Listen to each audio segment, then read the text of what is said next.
Microsporogenesis. Microsporogenesis. सभी आदमी ध्यान से सुनेंगे हर चीज को, और क्लास की बात क्लास में ही याद हो जानी चाहिए।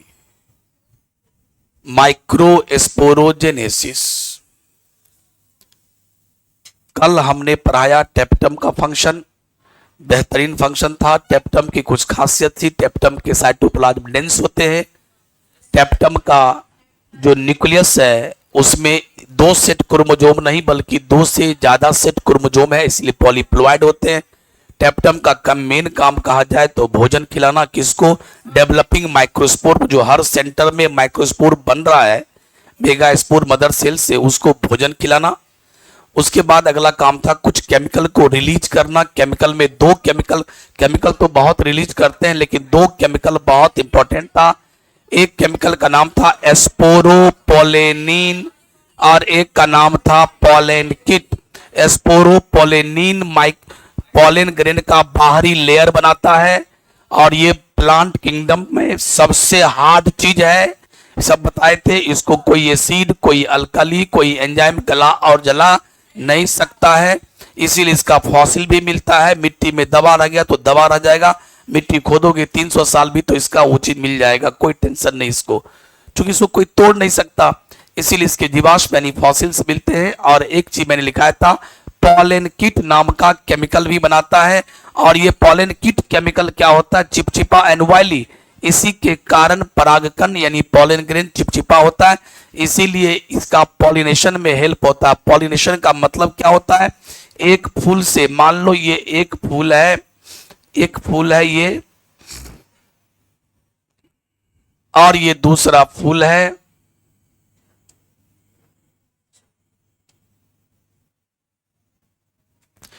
ये दूसरा फूल है।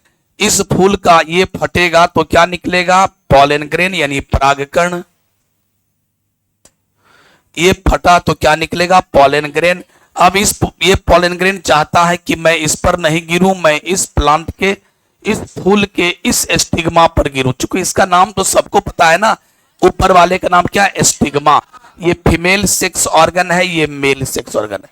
अगर अपने ही फूल पे जाना होता तो कोई टेंशन है, ना हवा की आवश्यकता है ना पानी का। No agent is needed. आप अगल बगल में था ही सट जाता, इसका इस पर गिर जाता।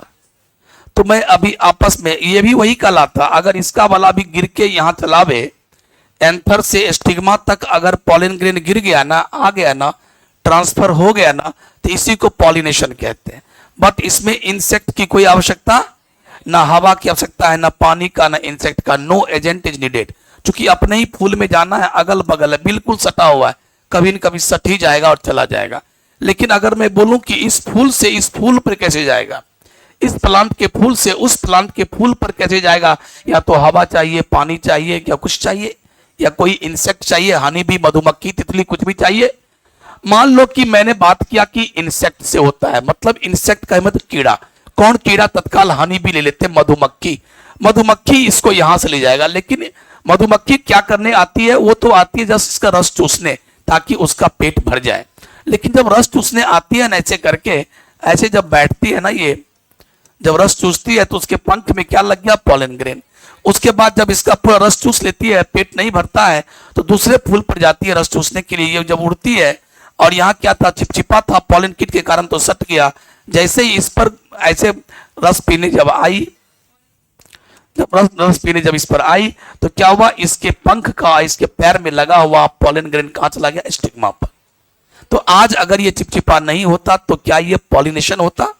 तो पॉलिनेशन का मतलब आप क्लास में ही आज याद कर लें। वैसे इस चैप्टर में पॉलिनेशन के बारे में भरपूर पढ़ाएंगे, लेकिन फिलहाल आपको याद होना चाहिए कि transfer of pollen grains from anther to stigma. Transfer of pollen grain from anther to stigma, anther to stigma. तो आप हिंदी में बोलना चाहते हैं तो एंथर से स्टिग्मा पर पॉलन ग्रेन का जाना, पहुंचना को कहते हैं पॉलिनेशन। तो जहां पॉलिनेशन कीड़ा से होगा, इंसेक्ट से होगा, वहां पर आप लोग को नाम पढ़ाएंगे। ऐसे पॉलिनेशन को इंटोमोफिली कहते हैं। तो क्वेश्चन भी आता है कि इंटोमोफिली अगर होता है यानी इंसेक्ट से होता है तो क्या क्या क्राइटेरिया चाहिए। क्राइटेरिया का मतलब होता है, हिंदी होता है क्या क्या गुण चाहिए। तो इस गुण की चर्चा होगी यही कि पॉलिन ग्रेन चिपचिपा होनी चाहिए। अच्छा, तो अगला क्वेश्चन पूछेगा कि पॉलिन ग्रेन अगर चिपचिपा है, स्टिकी है, तो किसके कारण? तो answer pollen kit. Pollen kit कहां से आया? तो टैपिटम थे। टैपिटम क्या है? तो एंथर के दिमाग का सबसे अंदर का लेयर है। समझ में आया? ये सारी बातें हो चुकी। कल आज जो मैं पढ़ाने जा रहा हूं माइक्रो स्पोरेंजिस, ये भी मैं कल पढ़ा दिया हूं, पूरा कल पढ़ा दिया हूं, लेकिन मैं जस्ट रिपीट कर रहा हूं 2 मिनट या 3 मिनट में, और मैं इसे लिखाऊंगा। ध्यान सुनिए। सबसे पहली बात तो ये, इसका नाम जरा पढ़ो एक बार, सब आदमी जोर से बोलो क्या लिखे, क्योंकि वर्ड भी बोलने आना चाहिए आपको। माइक्रो स्पोरोजेनेसिस बोलिए तो सब आदमी। ये आपके 12वीं के बोर्ड का 2026 के लिए short notes super duper hit. एक शॉर्ट नोट्स अभी मैं बता चुका हूं, पॉलन किट, ये टैपिटम का फंक्शन 2 नंबर का, और दूसरा 2 नंबर का ये भी VBI बगल में 2026 कर दीजिएगा, ये भी आपका इंपॉर्टेंट। आप ध्यान सुनेंगे, एकदम आराम से मीनिंग लगाना।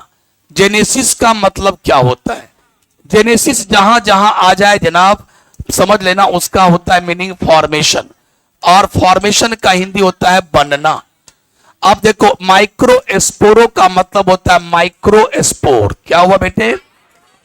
तो कितना आसान तो है, माइक्रो स्पोर का बनना, यानी formation of micro spore is called,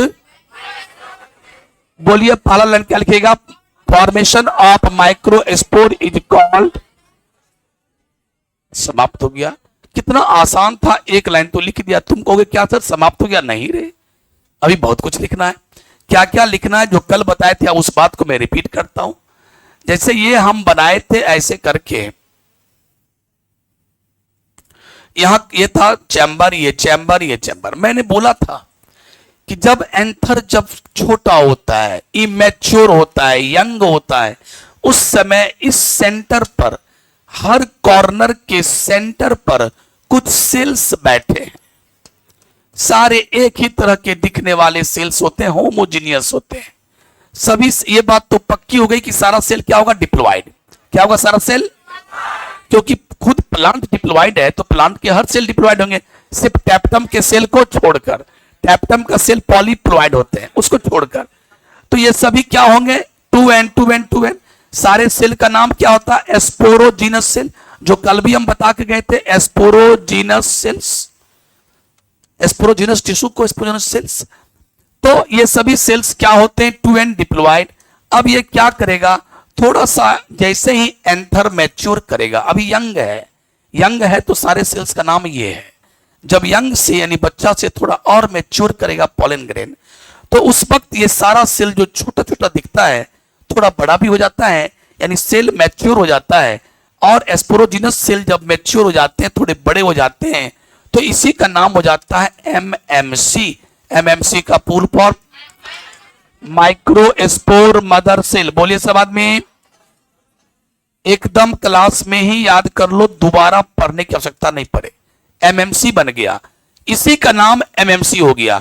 अब MMC हो गया तो ये भी तो 2n ही रहेगा। जैसे मान लो अगर हम छोटे थे तो हमारे पास 2 आंख था, हमारे बॉडी का साइज आज इतना बड़ा हो गया, इतने से इतने बड़े हो गए, तो क्या हमारे पास 8 आंख हो गया क्या? अरे आंख तो उतना ही है, कान तो उतना ही है बस। तो इसका मतलब अगर इसके पास 2 सेट क्रोमोसोम था, तो अभी इसके पास भी 2 ही सेट क्रोमोसोम होगा। फर्क इतना ही है कि ये छोटा था, ये थोड़ा बड़ा हो गया। पहले नाम ये था, अब नाम ये हो गया। और इसका एक नाम और भी क्या था? Can you guess? PMC। क्या नाम है? Pollen mother cell. क्या नाम है? Pollen mother cell. Oh my God, आप लोगों को कितना याद रहता है। यानी स्पोरोजीनस सेल जब बड़ा हुआ तो नाम हो गया microspore mother cell. Microspore mother cell थोड़ा माइक्रोस्पोर मदर सेल का दूसरा नाम PMC, पॉलन मदर सेल। सभी सेल क्या है? 2n। अब क्या होगा? अब ये सारा MMC में, सारे MMC में एक एक बार मियोसिस होगा। कल मियोसिस के बारे में चर्चा कर चुके थे कि जब किसी सेल में मियोसिस नाम का सेल डिवीजन होता है तो तो वो 4 सेल में टूटते हैं। अगर ये 2n है तो ठीक इसका आधा n n n, बस वक्त आ गया है। देखो अब ये क्या है, मान लो इसमें से एक सेल निकाल लो। देखो ये था एस्पोरोजिनस टिश्यू, बड़ा हो गया तो नाम हो गया एमएमसी। ये भी 2n, ये भी 2n। अब क्या होगा जल्दी बोलो, मियोसिस। क्या होगा, जैसे मियोसिस होगा तो कितने सेल बने, 4। कितने सेल बने, लेकिन आपको मैंने बोला था कि चारों सेल का नाम क्या होगा, माइक्रोस्पोर। जो किसका नाम है, माइक्रोस्पोर की मां यानी माइक्रोस्पोर मदर सेल। और ये चारों सेल जो भी बना, इस चारों सेल का नाम हो गया माइक्रोस्पोर। क्या नाम हो गया, और ये माइक्रोस्पोर चारों के चारों अलग अलग नहीं है बल्कि सभी सटा हुआ है। क्या बोले थे, जब माइक्रोस्पोर बनता है ना, ये सभी सटा हुआ रहता है। कल नहीं बोले थे क्या बात, ओके नहीं बोले थे, कोई बात नहीं है। जब ये चारों बनता है तो ये चारों सटा हुआ रह जाता है, सटा हुआ। ये भले हम अलग दिखाएं, और इसको कहते हैं जहां 4 यार मिल जाए, जहां 4 पर कोई चीज, जहां 4 कलम सटा दो 4 पेन को तो बोलेंगे टेट्राड ऑफ पेन। जहां 4 कैप, आपका टोपी अगर 4 टोपी सटा दो तो tetrad of cap, tetrad of chair, tetrad of bottle, tetrad of microspore. इसको क्या बोलेंगे, टेट्राड ऑफ, टेट्राड माने 4, टेट्राड ऑफ माइक्रोस्पोर। ये माइक्रोस्पोर का टेट्राड है, सटा हुआ है। तो फिर से मैं बोलता हूं, शुरू करते हैं। इसका नाम क्या है, एस्पोरोजिनस सेल। क्या नाम है, और एस्पोरोजिनस सेल थोड़ा बड़ा हुआ, मैच्योर हुआ तो क्या नाम हो गया, ये भी 2n और ये भी। अब हर माइक्रोस्पोर मदर सेल में क्या हुआ, मियोसिस हुआ तो 4 माइक्रोस्पोर बनेगा, चारों माइक्रोस्पोर आपस में सटा हुआ रहेगा। इसका नाम क्या होगा, टेट्राड ऑफ माइक्रोस्पोर। और जैसे ही एंथर और मैच्योर करेगा, अभी एंथर के मैच्योर होने का काम चल ही रहा होता है, एंथर और मैच्योर करेगा तो एंथर के अंदर का पानी उड़ जाता है, पानी उड़ने लगता है, उसको बोलते हैं डिहाइड्रेट्स। डिहाइड्रेट वर्ड तो सब सुना होगा, क्रिकेट खेलते हो, खूब क्रिकेट खेलते हो, पसीना काफी निकलता है, बोलते हो अब एनर्जी नहीं है, जल्दी ये पिलाओ वो पिलाओ, ठीक है। तो अब मैं डिहाइड्रेट हो चुका हूं, मेरे बॉडी से पानी निकल गया। पानी निकलता है तो सिर्फ पानी ही नहीं निकलता है, आपके पसीना के साथ बहुत सारे इलेक्ट्रोलाइट्स भी निकल जाते हैं, सोडियम, पोटेशियम, क्लोराइड, ये सब भी। और उसके निकलने से आपके बॉडी में कमजोरी होती है, तो जनाब उसको बोलते हैं डिहाइड्रेट। सब सुना होगा, डिहाइड्रेशन हो गया, मेरे बॉडी से पानी निकल गया, डिहाइड्रेशन। हाइड्रेशन मैंने पानी, डी मैंने निकलना। तो प्यारे, जब एंथर मैच्योर करता है और तो एंथर के अंदर का पानी बाहर निकलता है, उड़ता है। इसके कारण क्या हुआ, ये चारों जो सटा हुआ था सब ऐसे घूमते रहता है। देखो 4 4 4। अगर मान लो कि 1000 एमएमसी था, 1000 एमएमसी था, तो 1000 जगह पैसा सा बनेगा टेट्रा, और ये सब रिलीज हो जाएगा, सब 4 अलग 4 रद्द किया, सब मिला के हो जाएगा 4000, नहीं हो जाएगा 4000। तो इस प्रकार से शुरुआती में चारों माइक्रोस्पोर आपस में सटे रहते हैं, जिसको बोलते हैं टेट्राड ऑफ माइक्रोस्पोर। और बाद में सारा माइक्रोस्पोर क्या होते हैं, अलग अलग हो जाते हैं, सेपरेट हो जाते हैं, और इसको बोलते हैं कि चलो भैया अब माइक्रोस्पोर अपना अलग अलग हो गया, अब अपने अस्तित्व में आ गया। तो यही था माइक्रोस्पोरोजेनेसिस, यही था, बस कितना आसान था। तो चलिए आप लोग इसे लिख लीजिए, माइक्रोस्पोरोजेनेसिस।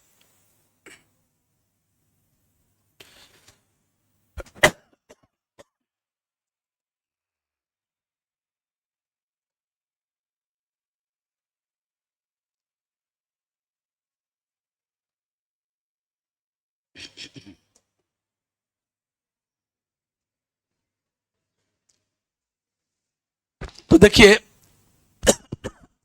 ये नहीं लिखिएगा, ये दूसरे बैच में लिखाए थे।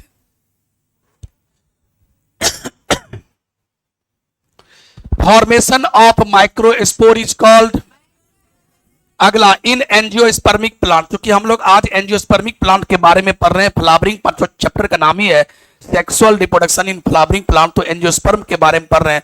ऐसा नहीं कि जिम्नोस्पर्म में माइक्रोस्पोर नहीं बनता है, ऐसा नहीं है कि टेरिडोफाइटा में माइक्रोस्पोर नहीं बनता, वहां भी बनता है।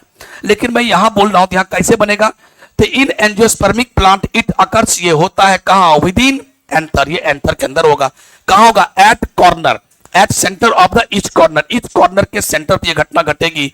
इनिशियली मैंने शुरुआती में व्हेन एंथर इज यंग, जब मैच्योर होता है, देन लार्ज नंबर ऑफ, बहुत सारा संख्या में homogeneous cells are, homogeneous cells जिसको हम लोग क्या कहते हैं, sporogenous cells are present at the centre of each corner. उसके बाद क्या लिखें, when anther is becoming mature, जब मैच्योर हो जाते हैं, then sporogenous cells are converted into microspore mother cells, या इसी को हम लोग पॉलन मदर सेल्स कहते हैं। Now etch MMC undergoes meiosis, ये मियोसिस करने जाता है एंड फॉर्म्स 4 माइक्रोस्पोर्स, और ये जो है अभी भी आपस में क्या होता है, which are attached with each other and forms the tetrad of microspore. उसके बाद हम क्या लिखे, व्हेन एंथर मैच्योर्स, जब एंथर फर्दर मैच्योर करता है, फर्दर माने आगे, मैच्योर तो हो ही रहा है, धीरे धीरे होते रहता है आगे, देन इट डिहाइड्रेट्स, ये डिहाइड्रेट हो जाते हैं एंड इसके बॉडी का पानी उड़ जाता है एंड इट लीड्स टू, और इसके फलस्वरूप, इट लीड्स टू का हिंदी है, इसके फलस्वरूप क्या होता है, इसके परिणाम स्वरूप सेपरेशन ऑफ माइक्रोस्पोर्स सब अलग अलग हो जाते हैं। वही था on all microspores are haploid, सारे माइक्रोस्पोर्स क्या होते हैं, हैप्लॉइड होते हैं। और उसके बाद ऐसे बना दोगे क्या, देखो ये क्या है, स्पोरोजिनस सेल्स, इसको कहते हैं फ्लो चार्ट। फ्लो चार्ट अगर बना के अगर किसी चीज में से, ये क्या हुआ, समरी हो गया, पूरे का सारांश हो गया फ्लो चार्ट। फ्लो चार्ट अगर बनाते हो एग्जाम में तो आपको नंबर अच्छा मिलता है, क्योंकि टीचर को अगर पढ़ने का मन नहीं है कि what you have written, matter क्या आपने लिखा उसके अंदर हमको पढ़ने का मन नहीं है, लेकिन अगर टीचर अगर ये देख लिया आपके कॉपी में तो बहुत खुश हो जाएगा, अरे वाह क्या बनाया है। इसका नाम शुरुआती में स्पोरोजिनस सेल था, वही बड़ा हुआ तो नाम हो गया एमएमसी, बाद में हर एमएमसी मियोसिस हुआ, 4 माइक्रोस्पोर का भी सब सटा हुआ है। उसके बाद में क्या होता है, सेपरेशन, सेपरेशन ऑफ माइक्रोस्पोर्स, बस हो गया। अब इसके आगे जो हम लोग पढ़ाएंगे वो टॉपिक का नाम क्या होगा, ये हर माइक्रोस्पोर क्या बना देगा, पॉलन ग्रेन। हर माइक्रोस्पोर किस पे बदल जाएगा, तो इसका जो टॉपिक होगा development of pollen grains from microspore, जो इसके बाद होगा। पहले आप इसको लिख लो, शुरुआत किस समझ में लिखना,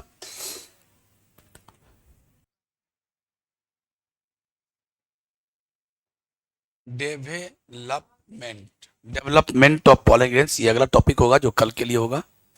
डेवलपमेंट ऑफ, ये माइक्रोस्पोर से पॉलन ग्रेन कैसे बन जाता है, माइक्रोस्पोर से पॉलन ग्रेन कैसे बन जाता है, ये कल होगी।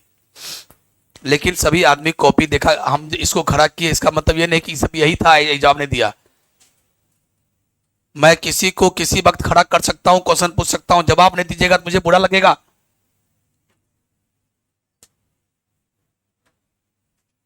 एक एक चीज को तोड़ तोड़ के 4 बार बताता हूं। मेरी कोशिश होती है कि सारे बच्चे जो बिल्कुल कमजोर से कमजोर है सब समझ में आ जाए। 11th पढ़ो या ना पढ़ो कोई मजा नहीं, तो कोई मैटर नहीं करता है, मैं सबको समझा देता हूं। लेकिन आप इस तरह से जवाब नहीं दोगे तो फिर दिक्कत होगा।